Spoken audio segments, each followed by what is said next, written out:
Alright, let's turn this thing on. So there you can see that very nice vacuum fluorescent display. And you saw the ADMS light come on, and you probably heard a relay click. I'll turn it off and back on.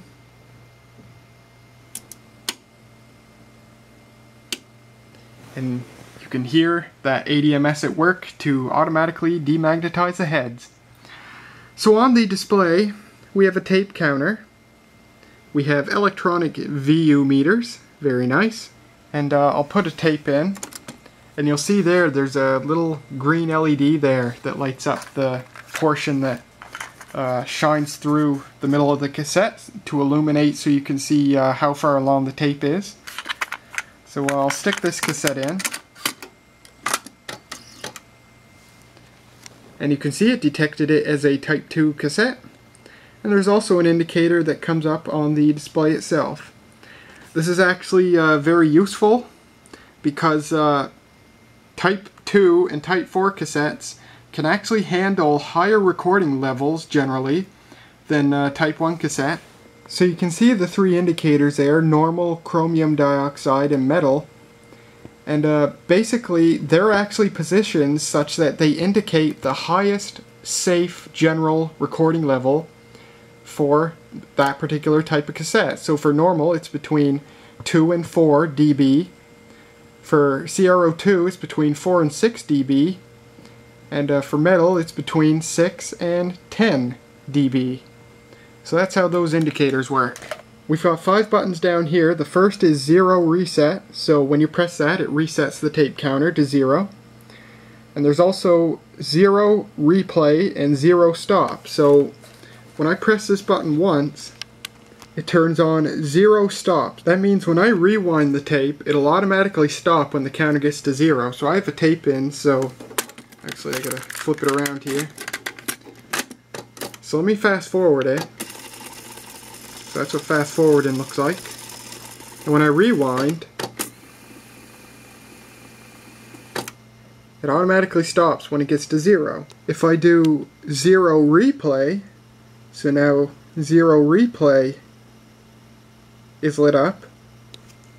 And let me fast forward a bit. When I rewind it and it gets to 0, it'll automatically start playing. So now it's playing.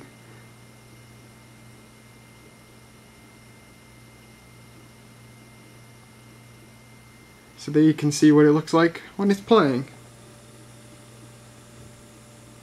Very nice. There's a button here, Memory Rewind. That comes on, and you use Memory Rewind in conjunction with 0 replay. It might work with a couple of, I think it works with a couple other features in different ways as well, but I haven't learned how. Let me reset the timer. If I'm playing the tape, let's say there's a section of the tape not attached to the beginning or the end, just a section in the middle that I want this thing to continually replay. Well, if I'm playing the tape and I hit Memory Rewind at the point where I want it to rewind and start playing again, so let me hit it now, there at 15, I press rewind manually, and it automatically stops at 0 and starts playing again, and now when it gets to 15, it'll automatically rewind and play again. And it'll do this infinitely, replaying between 0 and 15.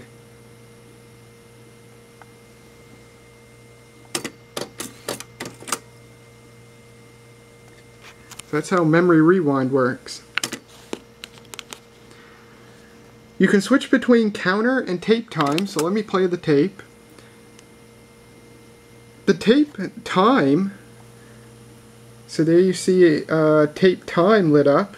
It's really cool because, as you can see, it's actually able to determine how much time in minutes and seconds is left on the tape. So 28 minutes and 40 seconds or thereabouts left to be played on the tape. That's really cool. Back, 4 years ago, if you watch the original video, I thought it was like magic. I'm like, I don't know how the heck it can determine that.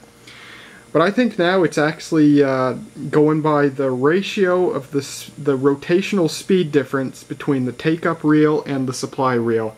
I think that's how it determines the remaining tape time.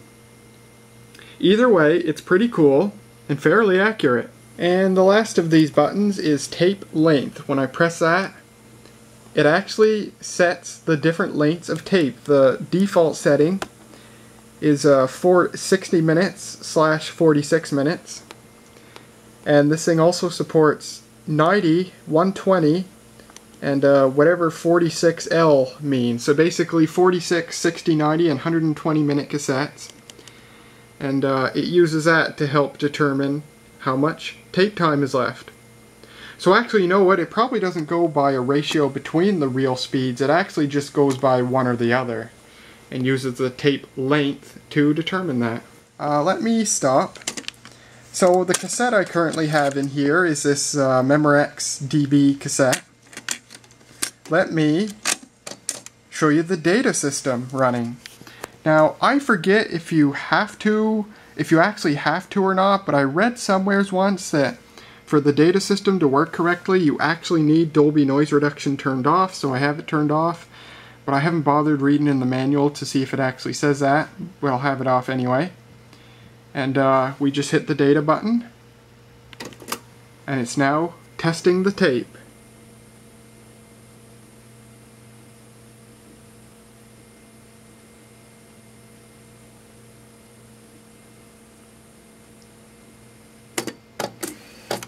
There, it finished.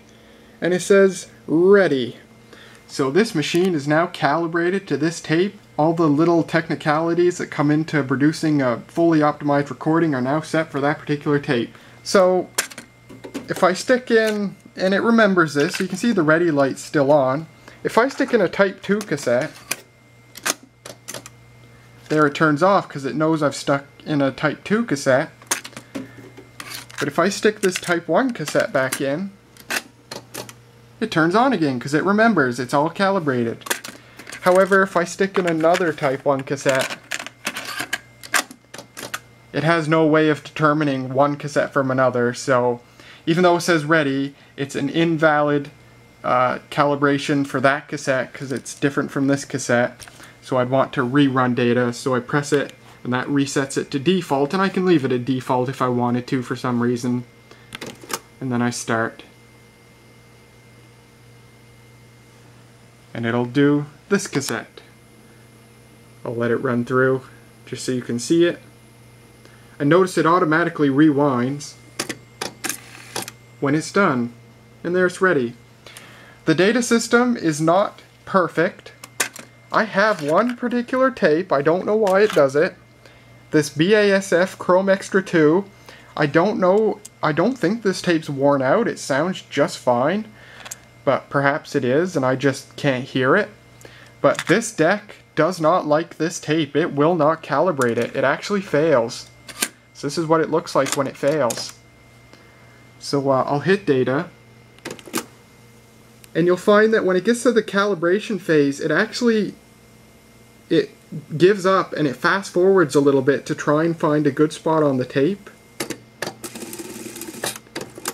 And now it's trying again. It couldn't do it on the part of the tape it was on, so it's trying on another part. And it still fails, and it gives up. There, it gave up. So it did what it could. It did set the bias and the calibration. It didn't set the equalization. So it's only partially set for that cassette. It just, I don't know why, I don't know what's wrong with that cassette. It just couldn't get an adequate recording onto the tape such that it could calibrate itself. That tape, I find, is really quiet. You can't push it very hard before it starts distorting. My best tape is the TDK right here. I find with that, when I record a 440 Hz test signal on it, I can get it up to about +4 dB before you start hearing a significant amount of distortion. But with that BASF cassette, I can only get to about -4 dB before I start hearing the same amount of distortion. So maybe that has to do with it. But it failed. And if I stick in another Type 2 cassette, it doesn't bother remembering failed calibrations. Decides to forget failed calibrations after you take the tape out. But there's that anyhow. There's a demonstration of the data system. So you can see how complex and well featured of a deck this really is. So let's actually do a recording demonstration. So what I'm going to do is use my TDK cassette. This is my favorite of all my Type 2 cassettes. Interesting, the TDK SA series, while they're Type 2 cassettes, they're not actually chromium dioxide. They are a different formulation, which TDK calls the Super Avalon formulation. Basically a different type of material than chromium dioxide, but still Type 2 compatible. And some people don't like to use these because they're not a true chromium dioxide cassettes, but I really like these. And as a matter of fact, in my testing against all my other Type 2 cassettes, the TDK ones are the best, by a long shot. They're about as quiet, but they can take a lot louder recording. I guess I already said, like, well, it's not just my BASFs, but all my other Type 2 cassettes top out at -4 or -2 dB before they start getting a lot of distortion. This thing will take up to 4 dB for the same amount of distortion, plus 4 dB. So I just like these a lot better. So I'm going to stick this in here, run data on it.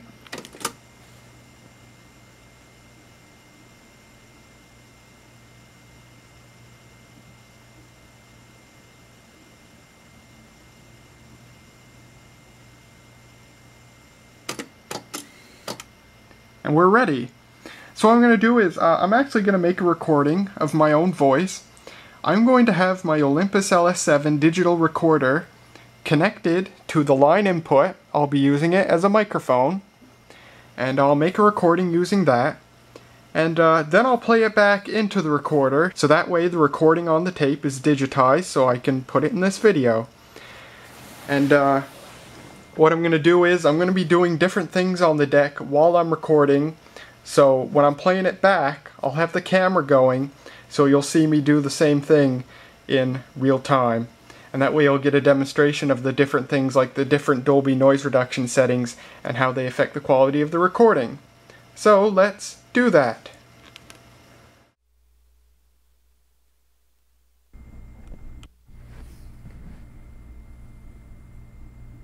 Alright, this is a test recording on the Aiwa model AD-F770 cassette deck from 1985.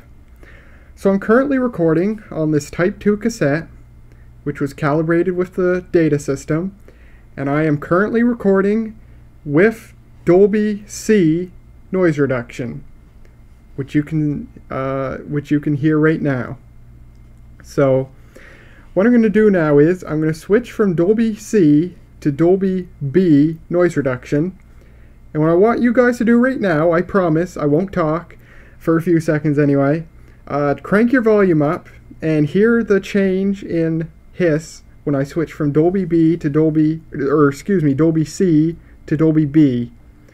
So I'm going to do that right now.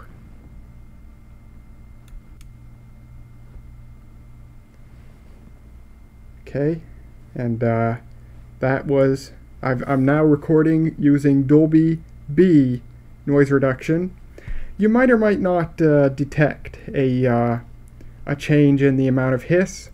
Dolby B is not as good as Dolby C, but I think once this video is rendered and then recompressed through YouTube, perhaps the amount of hiss won't be perceivable, but you should hear a difference definitely when I switch from Dolby B to no Dolby at all. So I'm going to do that right now. So we've been recording with Dolby B, and I'm going to switch Dolby off completely right now.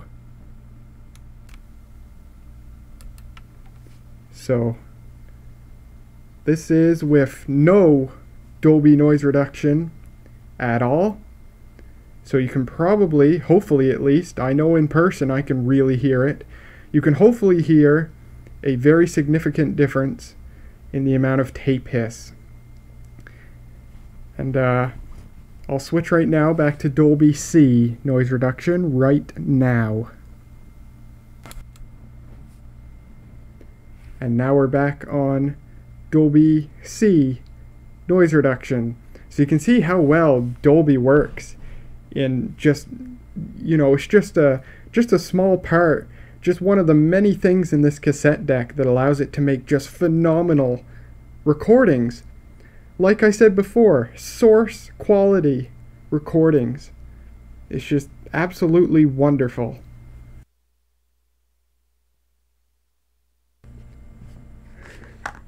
Something else I'll do now is a demonstration of what happens when you play a Dolby encoded cassette without Dolby enabled upon playback. So I'm making this recording currently with Dolby B noise reduction, and what I'll do upon playback, playing this back into the digital recorder, is I'm going to play it back without Dolby. So I'm going to switch Dolby off upon playback right now.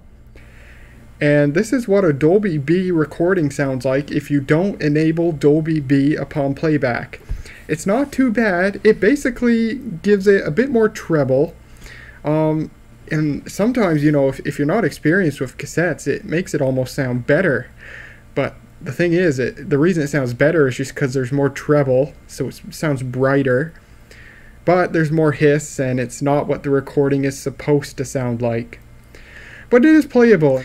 But with Dolby C, it's a Dolby C sounds really bad when you play it back without Dolby C. So I'm going to keep Dolby turned off on playback, but on recording now, I'm now switching to Dolby C.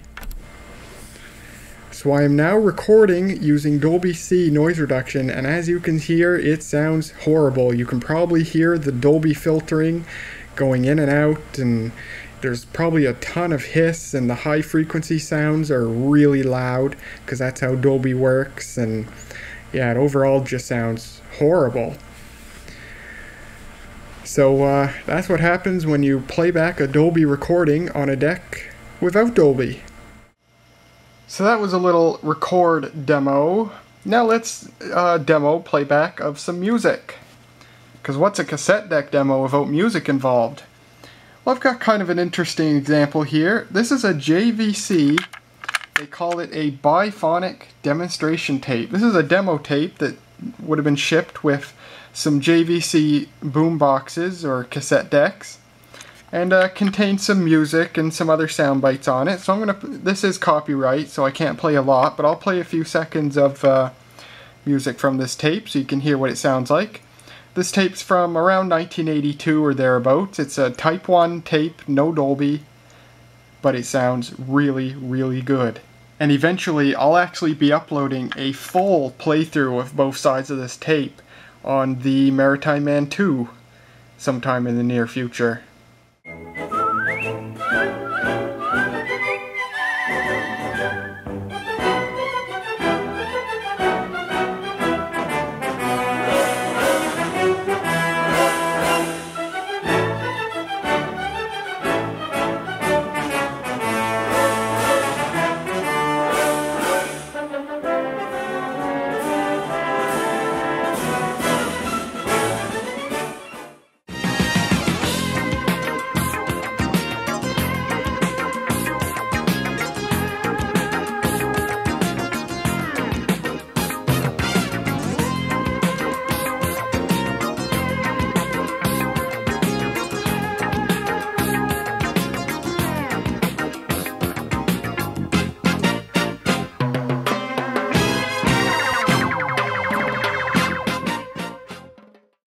Next, I have a piece of modern popular music recorded on this using Dolby C noise reduction. Hear what that sounds like. Remember how that lasted for a day? I say I hate you, we break up, you call me I love you. We called it off again last night, but this time I'm telling you, we are never ever ever getting back together. We are never ever ever getting back together.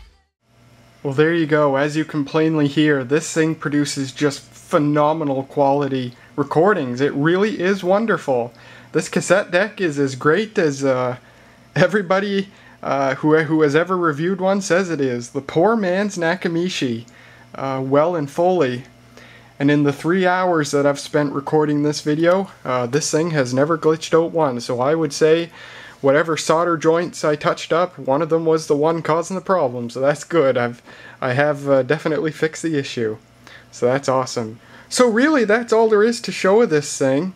I'll give some more information that I didn't think to bring up before.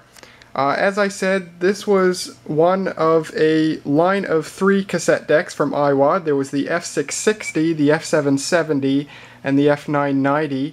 Some people think the F880 was part of that line. It was not. The F880 came a few years later. It was a completely different deck.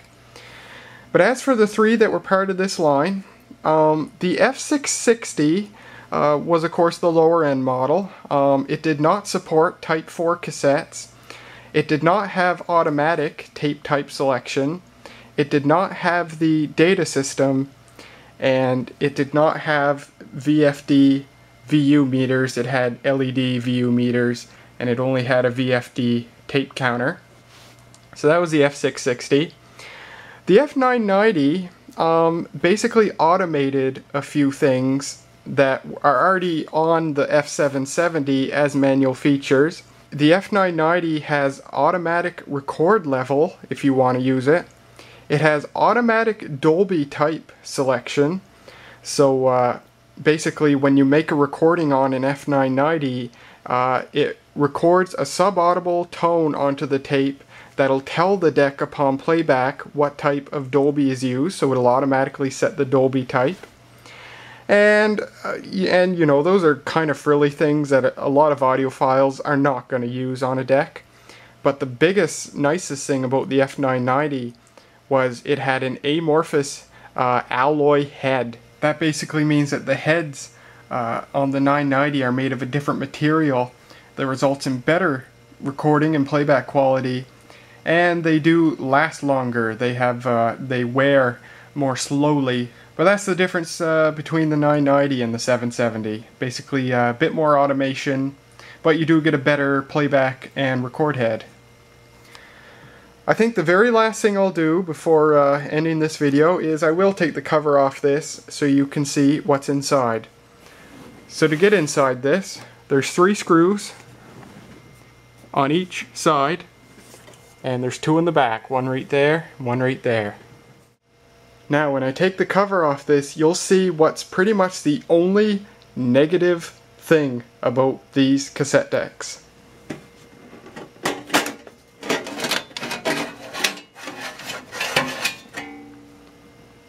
Oh my god. These particular cassette decks are considered among the least serviceable decks ever made. Or I suppose more accurately, some of the most difficult to service cassette decks ever made. My god, look at this stuff. Aside from the main circuit board, you got daughter board here, daughter board here, daughter board there, daughter board here. Oh man, and all the wires. Look at this. Holy moly, wires running everywhere. It is god awful. As a matter of fact, just changing the belts on these is extremely difficult.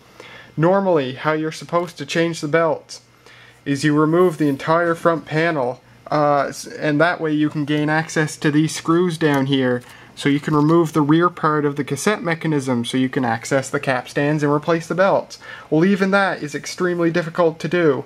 When I first got this thing and I needed to replace the belts, I tried. I couldn't even remove the front panel. I was scared I was going to destroy it, so I didn't. And I actually found a way. As far as I know, 18-year-old me invented this method of replacing the belts where you don't have to remove the front panel, and I put it on YouTube. It's a video of mine I made in 2012 called How to Replace Belts on an Aiwa Cassette Deck the Easier Way, and it's one of my most popular YouTube videos of all time. Last I checked, it had like 35,000 views or something like that. And I've gotten dozens of comments and messages from people thanking me for making that video, because they have a deck like this, and my video was their last resort for them to put new belts on their deck, and it worked for them. So I'm quite proud of myself for having made that video. It's helped a lot of people, and probably saved a lot of cassette decks from going to the landfill. And it certainly helped me with getting this running. You can see, get my light here. You can see one of the capstan flywheels there, and the other one right there, and you can see one of the belts there, and the other belt on the inside of the wheel there. And it goes around that wheel. And there's the capstan motor there. And notice something interesting. I'll turn this on, and there's not even a tape in it, but the capstans are spinning. This thing keeps the capstan spinning 24/7 when it's turned on. And the reason for that is when you go to play a tape or do anything with a tape, it doesn't have to wait for the capstans to spin up. But I really don't like it. It introduces unnecessary wear on the motor and the capstans. Well, that's how it goes. Many other cassette decks were made this way. Flip it around here, and right down there, that is the, upside down, that's the Dolby chip, and it was made by Sony. No surprise, Sony was a big provider of Dolby chips. But just look at all the circuitry on here, and of course this being from 1985, there is some integration. There are a few ICs on here, but there's also a lot of discrete componentry. Tons and tons of stuff. And that picture I showed you of the what I believe was the solder joint that was cold, I believe it was one of these components here. It was either that, I think it might have been that transistor right here, or one of the transistors back here that are attached to this huge heatsink. Doesn't surprise me, there's quite a bit of weight to it and it does wiggle around a bit. And that heatsink is really, really hot. That's just a couple of transistors that are on it, or voltage regulators, whatever they are. Really hot. This thing uses quite a bit of power, some 30 watts. As a matter of fact, unfortunately, I've read that the 990, of course the 990, where it's more advanced, has more circuitry on it and uses even more power. And unfortunately, apparently, you'll sometimes find a 990 with a failed power supply.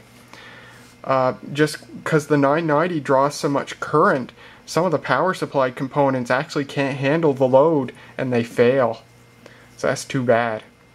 So I guess overall, really, the 770 is probably the best model of the trio. But yeah, there's a look inside this thing anyway. Hope nothing else ever breaks on this, because God knows if I'd ever be able to fix it.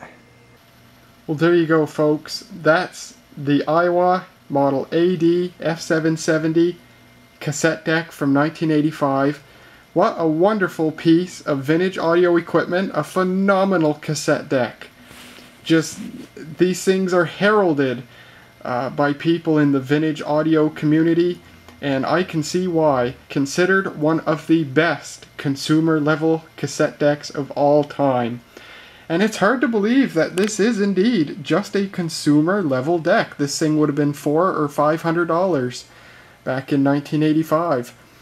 But the quality of the recordings it's capable of producing, I almost consider studio quality, or prosumer quality at least. It's fantastic. I don't really know how else to phrase it. This is just a fantastic cassette deck, and I think I'm really lucky to find it for so cheap, and to only need as little work as this one is needed to work perfectly. It's one of my prized pieces of vintage electronicry, and I just love it a lot. I do actually use it. I have a couple of tapes which I've recorded some music from my collection onto, and once in a while I like to play this and listen to my music through this, and I just love it. I do love using it, and it's just really beautiful even just to look at. It's just overall a great piece of equipment. I'm so glad to have it. So I really hope you've enjoyed this video. I had a lot of motivation to remake a 4-year-old video and make it even better and higher quality and an even better representation of just how great this cassette deck really is. So I hope this video has come out great. I hope you found interest in it. Hope you learned a bit from it. And thanks for watching, and I'll see you next time.